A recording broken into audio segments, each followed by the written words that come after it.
On the morning of Saturday, February 28, 2026, the first day of the Iranian work week in the middle of Ramadan, American and Israeli intelligence confirmed that Khamenei and between 5 and 10 of Iran's most senior military and political leaders had convened at a compound in downtown Tehran. American and Israeli commanders had originally planned to strike at night under the cover of darkness, but a senior defense official confirmed there was a deliberate decision to accelerate the timeline because the gathering of Iran's top leadership presented a target of opportunity that could not be allowed to pass. At approximately 9:27 in the morning Tehran time, the skies over Iran erupted. Roughly 200 Israeli fighter jets, in the largest military flyover in the history of the Israeli Air Force, launched a synchronized assault on over 500 targets across western and central Iran in full coordination with the United States military. The first wave of Israeli strikes was aimed directly at Iran's political and security nerve center in Tehran, the Supreme Leader's compound, the Presidential Palace, the Ministry of Intelligence, the Ministry of Defense, and the headquarters of the National Security Council were all hit in rapid succession. Israeli aircraft dropped approximately 30 bombs on Khamenei's compound alone, targeting the fortified complex with devastating precision, and satellite imagery released hours later showed the sprawling residence reduced to smoldering rubble with black smoke still rising from the wreckage. Khamenei was reportedly underground at the time of the strike, but according to Israeli Channel 12's Amit Segal, a journalist with known close ties to Prime Minister Netanyahu, the Supreme Leader was not inside his own designated bunker, leaving him fatally exposed when the bombs tore through the layers of concrete above him. Simultaneously, Israeli forces struck 2 additional locations in Tehran where intelligence had confirmed separate gatherings of senior Iranian officials, meaning 3 high-value leadership targets were hit at the same moment in a coordinated decapitation strike unlike anything the modern Middle East had ever witnessed. Among the senior officials confirmed killed alongside Khamenei were Ali Shamkhani, the Secretary of Iran's Defense Council and Khamenei's personal security advisor, IRGC Commander Mohammad Pakpour, who led Iran's primary military force, and Defense Minister Aziz Nasirzadeh, who oversaw the country's long-range missile production. Also eliminated were Mohammad Shirazi, who had served as the head of the Supreme Leader's military office since 1989, and was the direct link between Khamenei and every senior commander in Iran's armed forces, and Salah Assadi, the intelligence chief responsible for shaping Iran's strategy against both Israel and the United States. A senior Israeli security official confirmed to Fox News that 40 Iranian security and regime figures were killed in Israel's opening strike on downtown Tehran alone,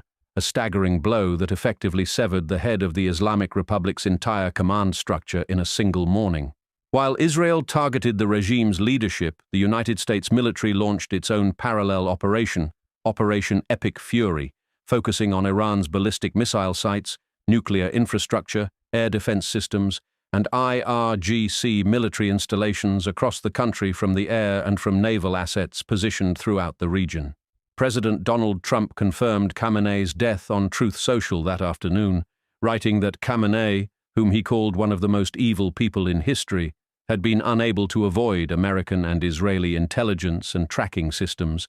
and that working closely with Israel, there was nothing the Supreme Leader could have done to escape. Israeli Prime Minister Benjamin Netanyahu, who said the operation had been planned for months in close coordination with Washington, declared that there were growing signs that Khamenei was no longer alive and that his compound had been completely destroyed along with Revolutionary Guard commanders and senior nuclear officials inside it. Israeli ambassador to Washington, Yechiel Leiter, subsequently confirmed the death to United States officials, and multiple Israeli television networks reported that a photograph of Khamenei's body, recovered from the rubble of his destroyed compound, had been shown to both President Trump and Prime Minister Netanyahu. A senior United States defense official described the strike as a massive, wildly bold daytime attack that caught the senior Iranian leadership completely off guard. A Saturday morning during Ramadan and on the Jewish Sabbath, at a time when Tehran never expected its enemies to launch the largest combined aerial assault the region had ever seen.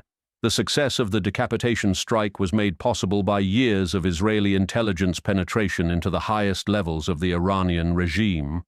a capability dramatically demonstrated in July 2024 when Israel planted a bomb inside a Revolutionary Guards guest house in Tehran that killed the political leader of Hamas. Iran's proxy network, which Khamenei had spent decades building across Lebanon, Iraq, Syria, Yemen, and Gaza under the banner of what he called the Axis of Resistance, had already been devastated over the previous 2 years. Hezbollah was decimated, Assad's regime fell, and Hamas was shattered, leaving the Islamic Republic more isolated than at any point since the 1979 revolution. The killing of Khamenei marked the first time Israel had directly assassinated a sitting head of state of a sovereign nation, and it sent shockwaves through every capital in the Middle East and beyond, as the 86-year-old cleric who had ruled Iran since 1989 was gone in a single devastating morning. Inside Iran, the reaction was deeply divided. State media broadcast pro-government rallies with mourners carrying Khamenei's portrait, but CNN, the Daily Telegraph, and Iran International all published verified videos of ordinary Iranians laughing, cheering, and chanting "Death to Khamenei" and "Death to the Islamic Republic" in the streets of Tehran itself. With much of the IRGC's senior command structure also destroyed, no successor publicly named, and the constitutional body responsible for selecting a new supreme leader unable to convene while airstrikes continued overhead, the Islamic Republic faced its most existential crisis since the revolution that had created it 47 years earlier. The strike on Khamenei's compound was not an act of impulse or improvisation. It was the culmination of months of painstaking intelligence work, joint American-Israeli operational planning, and a strategic buildup of the largest United States military force deployed to the Middle East since the 2003 invasion of Iraq. In the end, the man who had called for the destruction of Israel and the humiliation of America for more than 3 decades, who had overseen the arming of Hezbollah, Hamas, and the Houthis, who had ordered the massacre of 30,000 of his own people just weeks before, was buried beneath the rubble of the very fortress he believed would keep him safe forever. And as the smoke rose over Tehran and celebrations erupted among Iranian exiles from Los Angeles to London to Hamburg, one undeniable truth settled over the Middle East. The supreme leader of the Islamic Republic of Iran was dead, and the world he had built was crumbling with him.